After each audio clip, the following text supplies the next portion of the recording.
आप सभी को श्री कृष्ण जन्माष्टमी की बहुत बहुत हार्दिक बधाइयाँ। 5251वां श्री कृष्ण जन्म महोत्सव मनाया जा रहा है हमारे ब्रज में। और गली गली श्री कृष्ण जन्मभूमि के आसपास जितने भी चौराहे हैं, पूरे मथुरा मंडल में, पूरे ब्रज मंडल में ऐसी भव्यता और दिव्यता देखने को प्राप्त हो रही है जिसका हम शब्दों में कुछ भी बयां नहीं कर सकते हैं, क्योंकि श्री कृष्ण जन्माष्टमी पर पूरा मथुरा बहुत ही अलौकिक तरीके से सज चुका है। आज हम आपको एक ऐसे स्थान पर लेके और जाने वाले हैं जहां पर योगी जी आ रहे हैं, और उस स्थान पर ऐसी अलौकिकता है, ऐसा ऑडिटोरियम है जिसमें आज 170 योजनाओं का योगी जी शुभारंभ करेंगे, जिसमें कि एक है बरसाना का रोपवे योजना, जिसे उड़न खटोला के नाम से जानते हैं। और उस उड़न खटोला का शुभारंभ भी आज योगी जी उसी स्थान से करने वाले हैं। तो चलते हैं उस स्थान की तरफ। और आज आपको इस वीडियो के अंदर ऐसी एक चीज हम और दिखाने वाले हैं जो कि आपको शायद बिल्कुल भी न पता हो। ये आप जो देख रहे हैं स्थान, ये है पोतरा कुंड। ये वही पोतरा कुंड है जहां पर श्री कृष्ण जी के वस्त्र धुला करते थे। माता देवकी जी यहीं पर एक छोटी सी गुफा है, उसी गुफा के माध्यम से श्री कृष्ण जन्मभूमि से यहाँ पर आती थी, इसी पोतरा कुंड में। क्योंकि महाराज आप जानते हैं ये बहुत ही पुराने स्थल हैं, और इन स्थलों की जो जानकारी है वो बहुत कम लोगों को प्राप्त है। संपूर्ण ब्रज दर्शन जैसे कि आपको कण कण से मिला रहा है। तो आज हम आपको उस स्थान पर लेके जाएंगे जहां पर आपको श्री कृष्ण जन्मभूमि के अंदर ही भोजन मिलता है। अब वो भोजन कितने रुपए का मिलता है, कैसे मिलता है, उसकी भी संपूर्ण जानकारी आज आपको इस वीडियो के अंदर में मिलने वाली है। और आज आपको पूरे ब्रज में एक एक चौराहा दिखाया जाएगा, कैसी सजावट कर रखी है। श्री कृष्ण जन्माष्टमी से मात्र एक दिन पहले लाखों की संख्या में श्रद्धालु जनों का जमावड़ा उमड़ पड़ा है श्री कृष्ण जी के दर्शन करने के लिए। श्री कृष्ण जन्मभूमि पर भी पूरे जोश के साथ में और पूरे उत्साह के साथ में सजावट की गई है। और पूरा श्री कृष्ण जन्माष्टमी का जो स्थल है वो तो देखने में स्वर्ग सा ही लगता है। तो कल योगी जी आएंगे सुबह 9 बजे श्री कृष्ण जन्म स्थान में, और श्री कृष्ण जी के दर्शन करके पुनः वापस जाएंगे। वैसे आज उनको जाना था बरसाने, लेकिन आज वो बरसाने नहीं जा पाए। यहीं से कैसे वो शुभारंभ करेंगे उन रोपवे का, उड़न खटोला का, तो उसको भी आज आप देखेंगे। तो पहले चलते हैं। आपको सबसे ज्यादा समस्या आती है कि जब आप श्री कृष्ण जन्मभूमि पर आते हैं तो अपने मोबाइल, पर्स, बैग कहाँ पर रखें। तो जैसे ही आप अगर गेट नंबर 1 पर आ जाते हैं तो गेट नंबर 1 पर भी सामान क्लॉक बना हुआ है, सामान घर बना हुआ है और क्लॉक रूम है। ये 3 द्वार हैं श्री कृष्ण जन्म स्थान पर। 3 द्वार हैं जिसमें से एक है गेट नंबर 1 और एक है गेट नंबर 3। तो गेट नंबर 3 से तो आपकी एंट्री होगी जन्माष्टमी के दिन, और गेट नंबर 1 से आपको निकाला जाएगा बाहर। और गेट नंबर 2 जिसे केशव द्वार के नाम से जानते हैं, वो है वीआईपी द्वार, जिसमें से केवल ब्रजवासी लोग और वीआईपी लोग ही जा पाएंगे, जिनके पास पास होगा वही व्यक्ति वहां से एंट्री करेंगे। बाकी जो आम नागरिक होंगे उनके लिए ये गेट नंबर 1 है, जो आज के लिए तो चालू है, लेकिन कल ये एंट्री गेट, एग्जिट गेट बन जाएगा एंट्री की जगह पर। तो आप यहाँ पर देख सकते हैं, यहाँ पर भी सामान रखने की सुविधा है, और गेट नंबर 3 पर भी सामान रखने की बहुत बड़ी व्यवस्था है। तो आप यहीं पर सामान रख सकते हैं। और अब हम यहाँ से चलते हैं उस स्थान पर जहाँ पर भोजन मिलता है। भोजन भी बहुत ही स्वादिष्ट मिलता है यहाँ पर। ये देखें आप, ये है भोजनालय, और इस भोजनालय के अंदर श्री कृष्ण जन्मभूमि मंदिर के अंदर ही है, श्री कृष्ण जी के स्थान के अंदर ही आप भोजन करेंगे।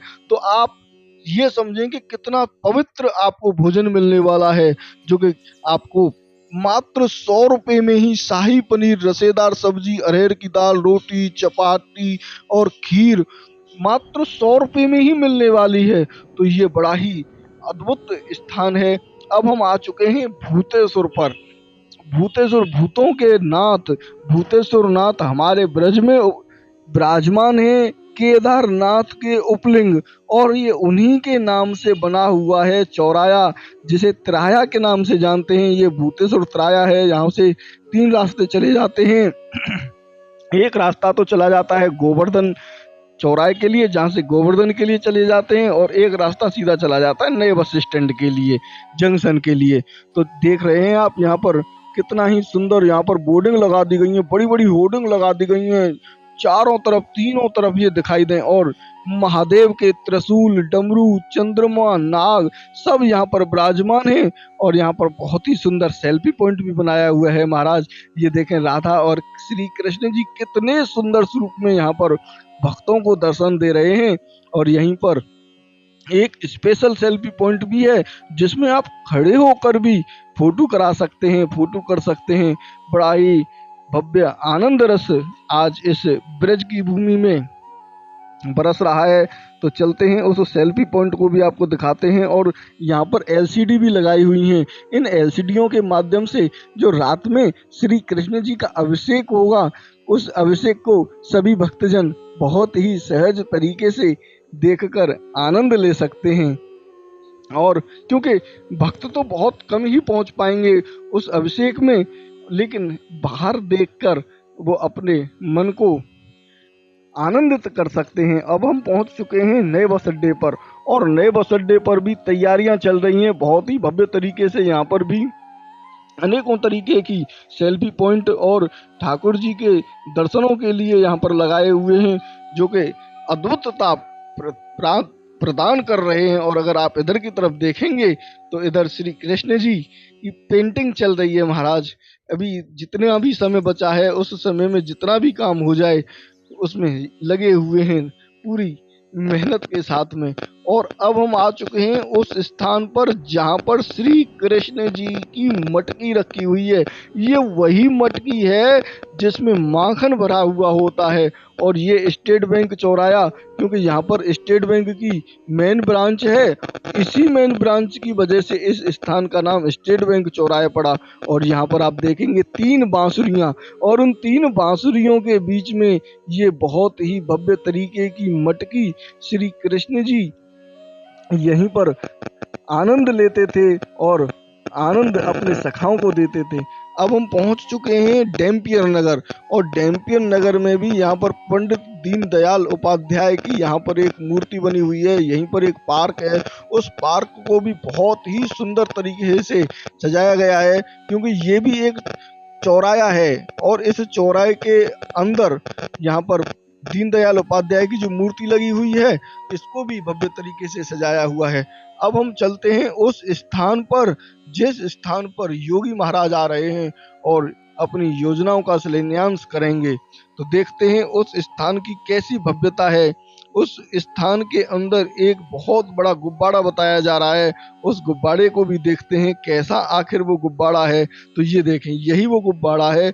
इसी गुब्बारे को छोड़कर बरसाने के रोप वे का आरंभ किया जाएगा। और ये श्री कृष्ण जी और राधा रानी जी की अलौकिक दिव्यता वाली यहाँ पर तस्वीरें लगी हुई हैं। मन प्रसन्न हो रहा है इनको देखकर। और योगी जी के स्वागत में यहाँ पर पेड़ों को भी सजाया जा रहा है, गुलाब के फूल। और ये देखें आप, ये है प्रेक्षागृह, और ये बहुत ही आनंदित करने वाला ऑडिटोरियम है। तो चलते हैं इसके अंदर और देखते हैं कैसी सुंदरता यहाँ पर राधा और श्री कृष्ण जी की बरस रही है। इसी के अंदर इन योजनाओं का कैसे शुभारंभ करेंगे योगी जी, इसको भी आपको दिखाने की कोशिश करेंगे, क्योंकि ये हमारा कंटेंट तो वैसे है नहीं है, ये कंटेंट तो न्यूज वालों का है, और हमारा कंटेंट तो आपको दर्शन कराने का है महाराज। हम तो आपको दर्शन कराते हैं, तो पहले आपको यहाँ पर अंदर के दर्शन कराते हैं। ये देखें आप, श्री कृष्ण जी की यहाँ पर जो लीलाएं लिखी हुई हैं, ये मन को आनंदित कर रही हैं। और यहीं पर हेमा मालिनी जी भी यहाँ पर खड़ी हुई हैं और बातें कर रही हैं कि तुम्हें ये करना है, तुम्हें ये करना है, योगी जी यहाँ पर बैठेंगे, ऐसे कार्यक्रम हुआ। और यहीं पर बड़ा ही सुंदर ऑडिटोरियम है, और यहीं पर कुर्सियां भी बनी हुई हैं बैठने के लिए, जिसमें मंत्री और जो मुख्य इन योजनाओं से जुड़े हुए इंसान होंगे वो बैठेंगे। और यहीं पर मोर वाली लाइटें हैं, कितनी सुंदर लाइटें हैं, जब ये रात में जलती हैं तो बहुत ही सुंदर लगती हैं। और ये जो आप स्थान देख रहे हैं, ये भी यहाँ पर पार्किंग बनाई गई है और इस पार्किंग में भी ऊपर सीढ़ियां बनी हुई हैं। यहाँ पर कन्हैया मित्तल जी कल आएंगे और प्रोग्राम करेंगे। बहुत ही सुंदर, बड़ा ही सुंदर होली गेट सजाया हुआ है। ये भरतपुर गेट है और इससे आगे ही थोड़ा सा चलेंगे तो दीग गेट आ जाएगा। इस दीग गेट को भी बहुत ही सुंदर तरीके से सजाया गया है। और ये दीग गेट वही स्थान है जहाँ से श्री कृष्ण जन्मभूमि बिल्कुल पास ही है। थोड़ा सा आगे चलेंगे तो अग्रसेन चौराया भी ऐसे ही सजाया हुआ है। उसी के बीच में गेट नंबर 3 पड़ जाता है और गेट नंबर 3 से ही आपको एंट्री मिलेगी। तो साथियों, आज आपने जिस आनंद रस को प्राप्त किया है उसे कमेंट बॉक्स में लिखकर जरूर बताएं और श्री कृष्ण जी के जन्म की बधाइयां कमेंट में जरूर दें। आपने ये वीडियो हमारा अंत तक देखा उसके लिए बहुत बहुत धन्यवाद। राधे राधे, बांके बिहारी लाल की जय। मिलते हैं एक और नए वीडियो के साथ में। श्री कृष्ण जन्म की